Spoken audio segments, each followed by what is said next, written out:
Welcome back. You're still watching us here on The Daily Debate. And once again, I'd like to welcome my guest, Mr. Raed Allam, who's an economic expert.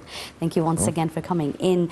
Let's start off by talking about the President's remarks on his official Facebook page, where he spoke about the efforts that have been achieved by the country during the past period, particularly on the economic file. And that, of course, coincides with the major international financial institutes who have praised the ratings, the credit ratings for Egypt on its economic performance despite the pandemic. Let's take a pause to just sort of reflect on the President's remarks at this time. What does it indicate? Okay. Definitely, the last few years has been a lot of development and progress, okay, in the country. Maybe it is not tangible for a lot of people, okay, because they would like to see it immediately, but for long-term investment or medium-term investment, we cannot conclude the conclusions immediately, okay. We have a good growth rate. We reach 3.6 growth rate, which is a little bit good, okay. In comparison with other countries, we are maybe second or third country in the area, okay, that we achieved this growth rate. But with this growth rate, this number, well, what does it indicate? I mean, what does it reflect? Growth, that it means you are going to increase the capability and the stability of the country, okay, regarding the resources, okay, and the best utilization for resources. This is in a very small or what it means, straight, straight way. Inflation also has been decreased to be something like 4.5, okay, yes. This is the global Egyptian reflection, but it is not the people who can feel it, because the difference between the commodities and products, different products, inflation, okay? So, are we on the right track? In the right track? Yes, we are, okay? Definitely, there is a lot of major and big projects has been developed, okay? Part of them started to be in a startup situation, part is still under constructions, okay? Definitely, we have a mass of infrastructure has been developed. Roads, electricity supply, water supply. So once I decided to go for some competitive edge for investors, okay, definitely we are in the right track. We are on the right track. Now, when we look at the world and what's happening today, despite the pandemic, with the pandemic, we see economic devastation happening around the world. We see unemployment rate on the increase, and even in developed countries. And then when we come to Egypt, we see, well, we're doing much more better than a lot of those developed countries would have thought. And then we see analysts say, well, that's because of the strict austerity measures and the reform program that we have been going through. What is the truth behind that? You would tell us, of course, from an expertise. Commitments. Yeah. Commitments in what term? Yes. I'm going to finish this project within a certain period, with a certain criteria you have to follow, okay? And now we are dealing with big companies for many fields, okay, to enhance this operation. So if you look for instance, any bridge, okay, maybe in old days take 1 year or something to be in, okay, now in 2 months. It means it's the same bridge or maybe better, okay, has new strategy and building, has new planning and commitment. 2 months is 2 months, finished.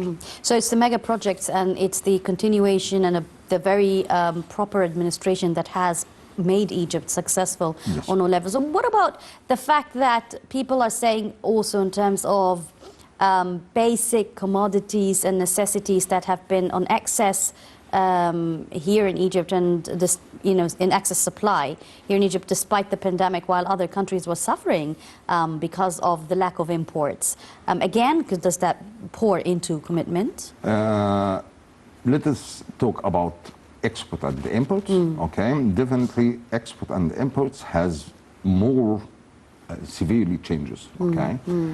Export decreased. This is a normal situation because there is a shortage in the shipments, there is a shortage in the airplanes, there is a lot of transportation, okay? Meanwhile, we succeeded to minimize as much as we can our imports. We were self-sufficient as well. Yeah, okay. But still, exports gain a lot of the US dollars. I cannot remember the figure right, but it is increased, okay, during the Corona crisis, okay, more than 2019. Okay, okay. Actually, we suffer from lack of exports, tourism, okay, and petroleum. Of course, everything that is related to direct foreign currency. Yes. And for other issues that if you close your, in the closed countries, okay, why you ask for petrol? Exactly. Okay, and when there is no tourist going around the world, okay, so now we have around 20-25% of our export has been declined. Declined, yes. Okay, and we're still going on. We're still going So on. this is, And that we haven't had a total lockdown, unlike other countries as well, and that was another successful strategy that has been applied. but not severely as other countries. Okay, but not severely as like other countries. All right. Now we see reports by the IMF and the international credit agencies praising Egypt's positive performance. Yes. How does that indicate or reflect again on the international investors? Why is it an indication for them to continue or to further invest in Egypt or not? Definitely, it's a very good indication and very promising, but we have to take the consequences of the coronavirus, okay? No one can move his money or his wealth, okay, to another country unless he see a lot of securities going on. When we talk about coronavirus, we talk about something very severe that can hurt any country, okay? But, by the way, foreign investments has been increased last 2 years, okay? And if we are talking about the region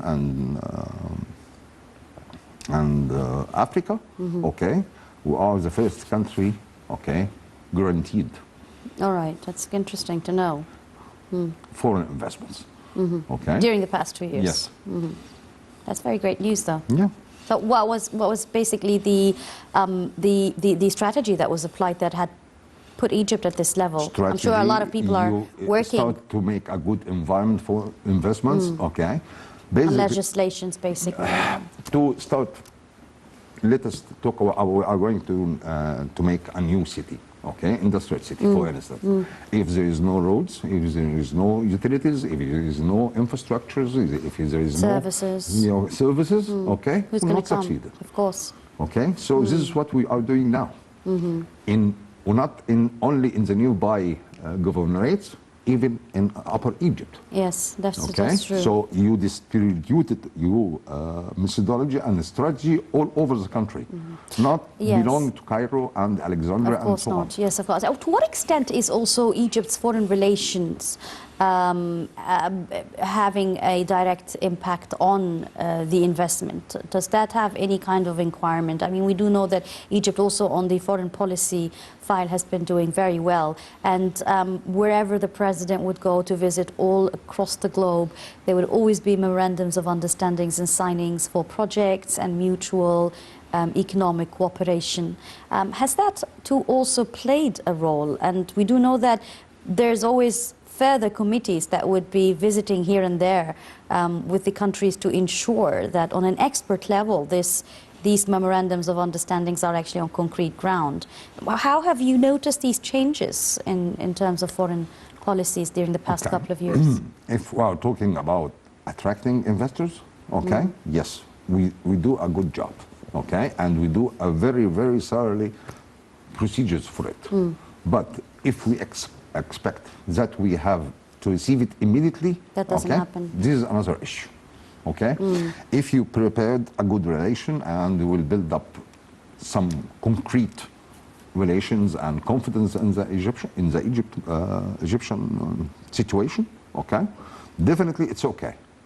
But as we said, the scary of investments, takes time. okay?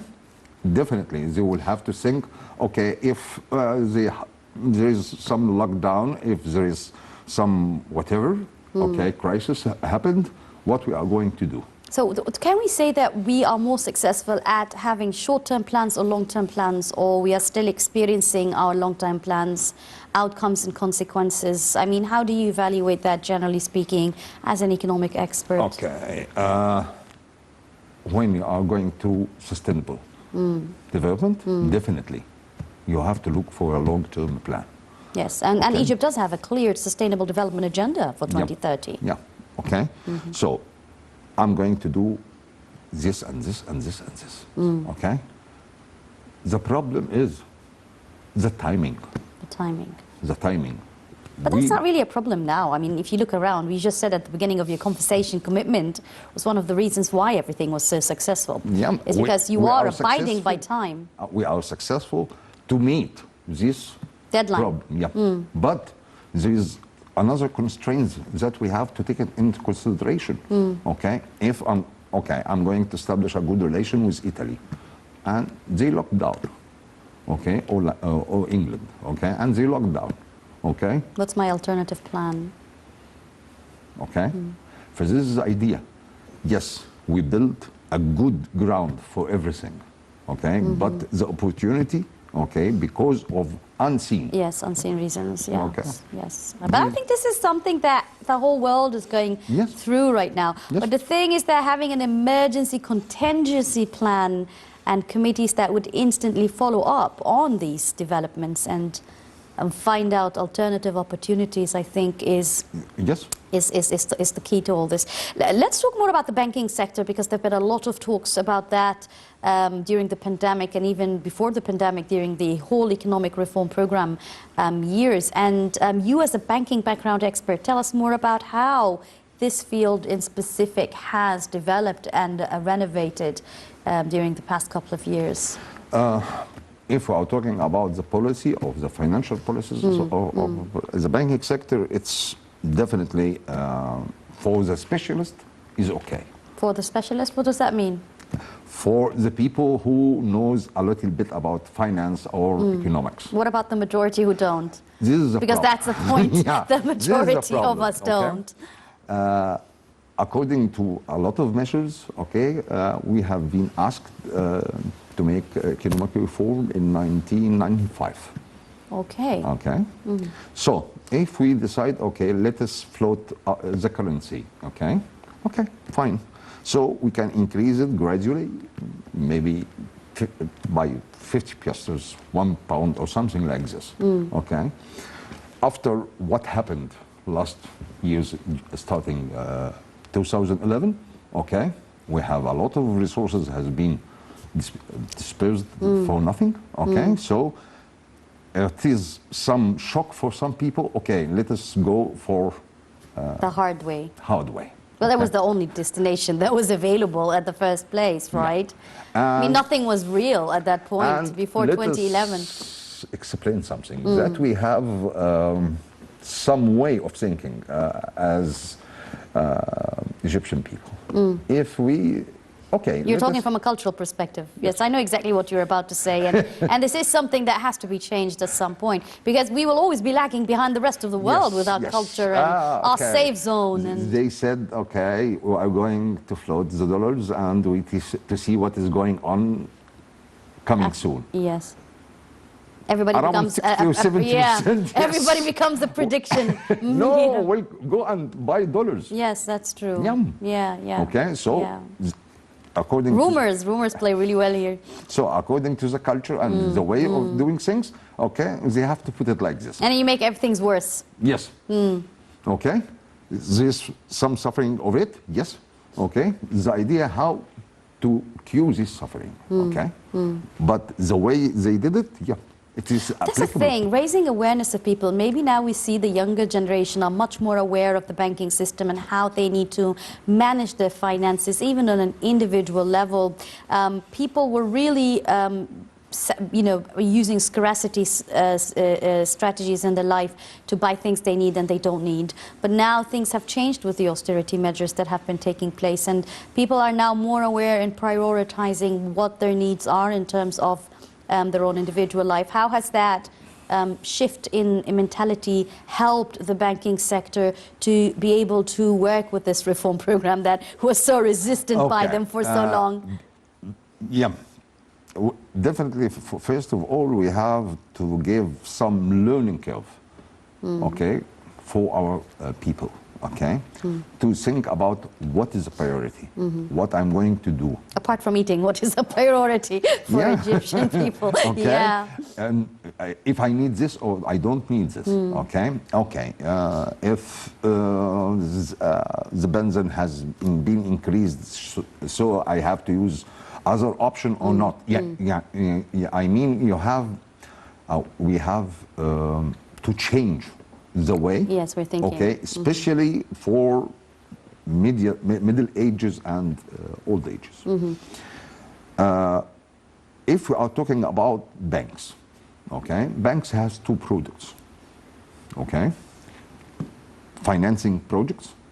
Okay, medium or small or short term. Okay. Or retail. Okay. Okay. So I have a lot of deposits and I have a lot of resources and I have to make some profit. Definitely. Okay. If we are not going to direct our portfolio, okay, to investment, by definition, I'm going to go to the retail sector. And to my opinion, this is wrong. Why is that? Okay. Yeah, if I'm going to increase the consumption, so our factories and our products will be sold, okay? But this is not a productive way. Why? Because our nature. Our nature again as Egyptians, so I think the problem is on us. It's our culture that's really straining, to be honest, that's standing in the way of the banking sector to actually do something about it. Okay, if anyone in the European or whatever, okay, when I'm going to buy a car, he has some calculation to buy the car. But let's be very honest, I've lived abroad and I know a lot of people outside Egypt, and seriously speaking, they're all on debts. They live on debts all their lives. They're just buying and consuming online stuff and things they don't need, and they're in debt. Because they never ever caring about the future, or to buy a house with figure, okay, or to have a unique car with a figure. That's not really true, to be honest. Okay. That's not really the way that it works. But I mean, it does depend. I mean, you do have houses that are very expensive abroad, and yes, I know. You have a lot of many. Not that they can afford it anyway. Not only individuals, but as a when we talk about culture, we talk about the mass of people. Okay, mass of people. Okay, definitely he looks today. Okay, how much is this car? Okay, I can afford to pay the debt or not. But to our concern, no. This way of calculation is not the way we think about it. This is why I'm saying we have to give some learning curve, okay, to the people. Okay, retail is a good business, but some measures, not just, okay, I can buy a car and you can just... Yes, definitely. Speaking of learning curves, we're going to talk more about how digitalization has also affected people's change in mentality, and how also the President on several occasions has been ensuring on the importance of shifting to artificial intelligence to be able to cope up with the changes that are happening in the finance sector worldwide. But let's go to the second report, and France stresses commitment to boosting economic cooperation with Egypt.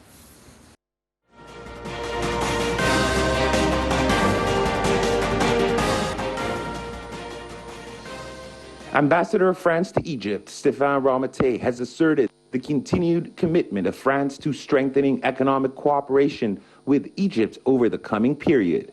Raed made the comments during a meeting with Egypt's Minister of International Cooperation, Raed, held to discuss tapping new opportunities and expanding cooperation between Egypt and France.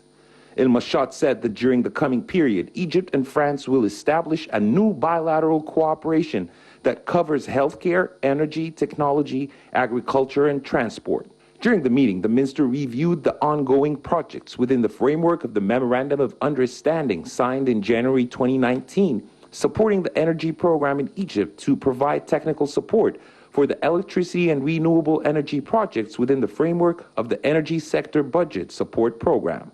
In March, a tripartite partnership agreement was inked for the implementation of the Technical Assistance Program for the development of wholesale trade in food markets in Egypt between the government of Egypt and some French companies. In June, agreements were also signed to finance, develop, and modernize the first line of the Cairo Metro along a program to support policies in the energy sector, in addition to providing job opportunities for youth in terms of training and establishing companies in collaboration with the Ministry of Youth and Sports. Noteworthy, the total cooperation portfolio between Egypt and France covers the transport and electricity, housing, sanitation, health, agriculture, small and medium enterprises, environment, basic and technical education sectors, and this is according to the ministry. Welcome back again. You're still watching us here on the Daily Debate. I'm still delighted to have with me in the studio Mr. Raed Allam, who's an economic expert. Before we talk about artificial intelligence and the developments that have been taking place in the banking sector, speaking on the report that was just aired, if I would have your general comment about how you view the continued commitments of the world powers to strengthen their economic cooperation with Egypt and the reason behind their pure intentions to seriously take further steps with strengthening their cooperation with Egypt? Okay. If I would like to invest in some countries, so I have to ask, is there a market or not? And what the product they need, okay? Are we a good market? Yes. And there is an issue, very important issue, okay, for many investors, okay? If succeeded in Egypt, you can succeed in Africa. Because Okay. Egypt is the gateway to Africa. Yes. It's known yet for that. Yeah. Yes. This is one. So far, our resources as a labor and technicians, okay, is more cheaper than other countries. Yes. And more qualified. And this is very important because some Arab countries say, okay, we can rely on other countries, but actually no, because They're not qualified like Egyptians. they are more expensive even if they are qualified. Sometimes you have to measure between qualifications yes. and the price you have to pay for these qualifications. Okay. So if we have more 6 or 7 new industrial zones, okay, and we have the infrastructures, and we have the labor, and we have the resources. If you go to Galala, for instance, okay, it's an amazing area that it was in previous years, it's just a mountain, okay? So you developed some area, okay? Once you developed an area, okay, the whole surrounding, okay, will be developed automatically, okay? There is a lot of trust, okay, from the Arab country also, okay, because if they invest whatever they like in their countries, okay, but they have a limited piece of land, okay, but we have a very large piece of land that we can build more. And as you said earlier, the market in Egypt is very vast. It can take in everything and any kind of investment and every kind of business. It's not like other countries where they do not have this luxury of choice and diversity, but here in Egypt there is. And as you've correctly said, the new Suez Canal, you also have developed new cities as well, and there's Allam in the north coast. So there's a lot of other areas that are being developed that is a gateway to other businesses and new investments. So let's talk now again back to the banking sector and we've seen a lot of awareness campaigns on how people need to quit cash and go for cards or credit cards or prepayment cards, whatever kind of card they are that fits the different categories of the society. Why is it important to shift to cashless nations nowadays? Why is this an important factor for Egypt to induce like the rest of the developed world? First of all, for security. Is it really secure? Because that's the question that people, again, the cultural resistant people in Egypt do not understand. How is it secure? It is more secure if you are going to buy something little bit expensive, whatever, whatever, gold or something, a small piece of gold, okay, you have to carry some thousand of money, okay? Thousands now, thousands. Yeah. Okay, but with credit card, you can buy it just like this, okay? Other issue, if you knows what is going on and what the movement of cash in the country, okay? And for security reasons in this regard you're talking about, yeah. For unofficial economics, okay, it's very important, okay? What does unofficial economics mean? The people just saying a small boost in some... Oh, all right, and they call it business. They call it the business, okay? Yeah. And all relations are related on cash, okay? No tax, no electricity payment, no water payment, okay? And this is a way to measure, okay, how much he deals per day. If you look for the back area, okay, it is full of business, okay? And do you think that anyone can measure how much money works over there? Of course not. If you don't have any official way of tracking the transactions, you will never know what's being paid or spent. Of course not. Meanwhile, okay, if you going to say, okay, I'm going to use the credit and the debit, okay, so you move more clearer cycle of cash between banks, okay, and between transactions, and for the benefit of the producers. But for the daily life of ordinary citizen, to actually use these credit cards or prepaid cards to buy anything they want, vegetables, groceries, fees and so forth, we've seen again the urge to shift towards that cashless society, and people are becoming resistant because, again, this is a feeling of safety and security on an individual level, that if you don't hold your notes with you, you feel lost a little bit.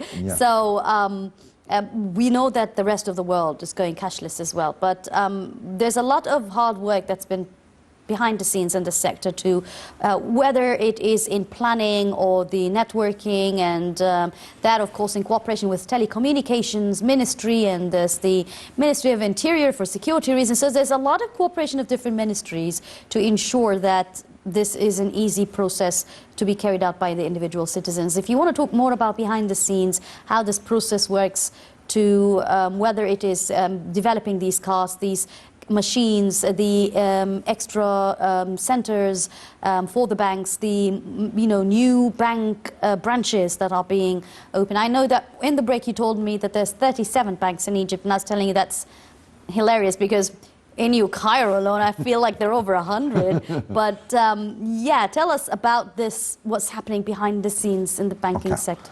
To enhance such concept, okay, definitely you have to have a very strong internet working, okay? But if we are going to invest, which is an extremely expensive investment for some internet and for stations and for servers, and okay, it's really expensive. Yes. Yeah.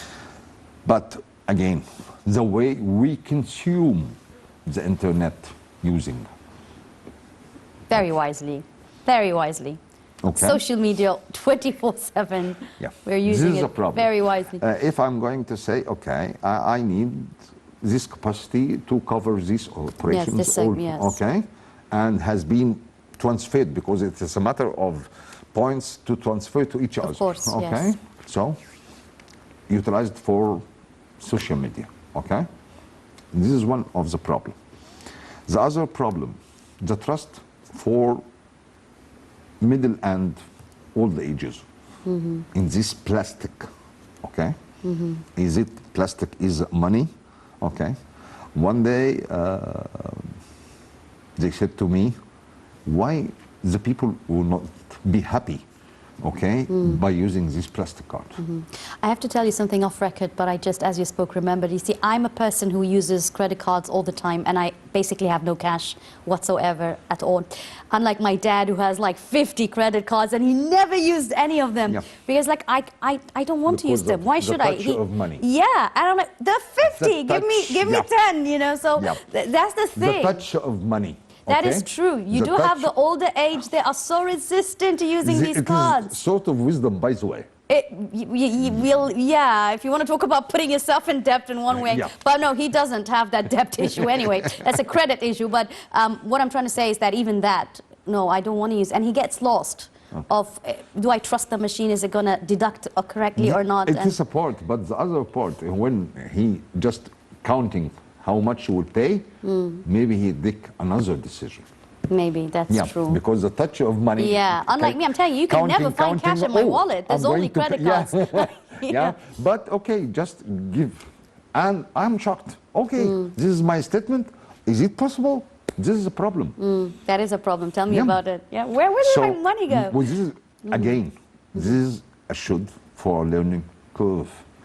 We have to educate the people. If you are going to have this credit card, so you have to measure How to use them and how to find The first credit card I issued, okay, it was American Express with a small calculator. That was a gift over the card? Are you serious? I was just Why? joking. Okay. You had a gift of a calculator over your card. Wow. Okay. This is maybe 30 years ago or something like that. They had credit cards 30 years ago. Yeah, and you issued from out of Egypt. Out of Egypt, definitely. Yeah, and you receive it in Egypt, but It was you issued outside of Egypt, Okay, yeah. so Wow, credit cards even existed before mobile phones in Egypt. Yeah. I wanted to talk to you about, speaking of mobile phones, the online banking and the applications. We've seen that tremendously happen in the recent years. There's so many banks, without mentioning the names, whether they're local or international, they do have this online banking system. But in fact, even if you want to call up the centers anymore for the banks, they tell you you need to go through online banking as a mean of requirement. Again, how resistant and accepting is the society towards this form of new system of online banking here in Egypt? Still to a certain extent, yes. This is again, okay, if you ask over 50 years, okay, who will say, okay, I know 2 banks in Egypt. It was previously 3 banks, but now it is 2, okay? Yes. Misri Bank and National Bank of Egypt and Alexandria. And Alexandria has been changed to Sao Paulo, so... Is that true? Yeah, okay. Oh, when did that happen? All right. Maybe that's why I'm seeing so many banks in here. They've been changing names and I never even noticed. All right. If for over 50, the majority saying, okay, this is the National Bank of Egypt. But because they trust the national banks, and that's the issue of where should I put my bank? And a national bank... My dears, all banks has been secured by the Central Bank of Egypt and the same system, the same... No. Just 2 banks, because in background, they are the public sector banks, it's the governmental banks, so I have to trust them. Even if they have some default in their services comparing to other banks, but okay. You trust certain banks. But that's the thing, because that's why people favor banks over the other, because of where they feel more secure and safe. It's a psychological thing at the end of the day. Yeah, but it is related to the way we are thinking and we educated in old days. Okay, that if something governmental, it is secured. It is not governmental, so it is not secured. Okay. I want to talk to you, going back again to President Sisi's remarks, and specifically when he spoke to the nation at the House of Representatives after swearing in for a 2nd term in his presidency. The president said that he has an ambitious plan to launch a series of national mega projects aimed at maximizing the country's resources, improving its infrastructure, and providing more job opportunities. Now looking into those years that have passed since he swore in the 2nd term, how has that changed the demographic face of Egypt? to a certain extent. And how has other sectors such as banking or finance or investment coped with these demographic changes to meet these ambitions? Okay. To start with, now they are distributing investments, so they are widening, okay, the area of productions. Okay, if we are going to say, okay, most of ministries are in Cairo. Okay, if we move them to new Cairo. Okay. New administrative capital. We Yes. don't have space for capital. any more. Okay. Any more things to come in, New Cairo. It's already overpacked. Yeah. Okay. What we are going to do for Cairo, definitely, the crowding will be gonna reduce. less. Okay, and the building of these ministries, that old buildings, that architectural building, okay, definitely will be changed to another business generating good money. Okay? Okay. So I'm widening now the area of investment. And people should transfer from this point to this point. Not very fast, but we have to be transferred from point to another point. Okay? Investors. If I have, okay, maybe I would like to work with silicon products. Okay. I have to go to Sinai. Oh no, Sinai is not a developed area. Now it has been developed. Yes, I see where this is getting. Yes, I understand. So automatically, what you're trying to say is that once you have a plan and you set a goal, everything falls into its right context at the end towards but this. the speed is different. Well, before we end on our note, speaking of falling everything or everything falling into the context of that, there's the 2030 Sustainable Development Agenda of Egypt that we have mentioned earlier. How far are we from taking leaps of steps towards achieving the ambitious goals of 2030 agenda? Actually, one of the major things that we are working in all things. New hospital for health, new hospitals has been built, okay. And then other older ones have been renovated. And yes, renovated yes. old one, okay. Spreading small units in other governorates or countryside. Educations also, maybe, if I remember, were around 7 new universities with a new cities. Okay, full of housing for the students, hospital, and whatever they need as a services. Okay, so all the directions we are working on. Okay, the idea is that it is very fast. Okay, and sorry to say this, and no media covering. I've been talking all my life so far about economy that I'm beginning to think it's an economic program, but I don't really agree with you here. I have to be very, I'm not being biased, I have to be very objective, but the thing is that maybe people are not interested in watching these kind of achievements, but that doesn't mean that they're not being covered, or maybe they need to be covered in another way that is not traditional for people in terms of receiving. I'm not a specialist in media, but yeah, I am. That's what I'm telling you. Yeah, this is what That's I'm what saying. telling you. Sometimes you sit with a very educated and nice person. They have no idea what's happening. Yeah. What is going on? We have nothing. I send my children for universities outside the country because you don't have. There is no hospital. There is. I said, okay, let us go together, okay? And there is a good university in this area. And well, these are ignorant people, but they're not media ignorant people. That's a different scenario. I'm really delighted that I've had the opportunity to discuss with you this issue today. So unfortunately, our episode time is up. The top stories is coming up next. Mr. Raed Allam, economic expert, thank you very much for joining me on Daily Debate. Thank you. And that brings us to the end of our episode of the Daily Debate. I'm Yasmin Bakir signing off. Thank you for watching.